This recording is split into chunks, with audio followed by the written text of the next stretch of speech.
नमस्कार साथीहरु, स्वागत छ तपाईहरुलाई मेरो भिडियोमा। आजको यस भिडियो म तपाईहरुलाई बेनी जोमसम सडक खण्डको हालको अवस्था र सडक खण्डको अपडेट दिन गइरहेको छु। भिडियोमा तपाईहरुले बेनी जोमसम सडक खण्डमा पर्ने अति नै जोखिमपूर्ण खण्ड र हालै पहिरो गई खुलाइएको खण्डहरु या भनौं यस खण्डको सबैभन्दा खतरनाक खण्डहरु देखाउने नै छु।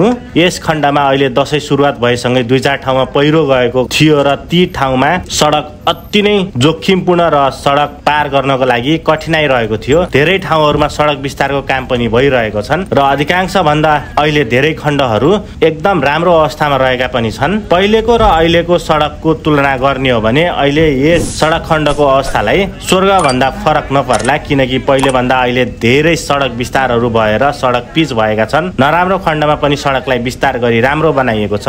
समग्रमा भन्नुपर्दा अहिले यस खण्डको सडकको अवस्था 2-4 ठाउँमा अलिक गाह्रो छ र बाँकी लगभग सबै खण्डहरु राम्रो र सडकहरु सञ्चालित अवस्थामा रहेका छन्। यस भिडियोमा मैले गाह्रो पार्टहरु मात्र देखाएको छु। अब केही दिनमा म तपाईहरुलाई बेनीदेखि जोमसोम सडक खण्डको पूर्ण रोड ब्लक भिडियो देखाउने नै छु र केही दिनमा म तपाईहरुलाई पोखरादेखि मुक्तिनाथ सम्मको सम्पूर्ण रोड ब्लक या भनौं रोड ब्लगहरु मेरो यस च्यानलमा अपलोड गरे नै छु। सो अहिलेको लागि म तपाईहरुलाई जस्ट बेनीदेखि जोमसोम सम्मको सडक खण्डको गाह्रो पार्टहरु देखाइरहेको छु र अहिलेको सडक खण्डको अवस्था के कस्तो रहेको छ भनेर तपाईहरुलाई यस भिडियो मार्फत जानकारी दिँदै छु। सो तपाईहरुले यदि भिडियो मन पर्छ भने भिडियोमा लाइक गर्दै तपाईको मनमा लागेको प्रतिक्रियाहरु वा केही कुरा सोध्न चाहनुहुन्छ भने मलाई यस भिडियोको कमेन्ट सेक्सनमा सोध्न सक्नुहुनेछ र अबको आउने दिनहरुमा म तपाईहरुलाई बेनीदेखि जोमसोम र पोखरादेखि मुक्तिनाथ सम्मको सम्पूर्ण रोड भ्लगहरु अपलोड गर्ने नै छु। सो यदि तपाईहरुलाई रोड भ्लग भिडियोहरु हेर्न मन पर्छ भने मेरो च्यानललाई सब्स्क्राइब गरेर राख्नु होला। धन्यवाद।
रोजाले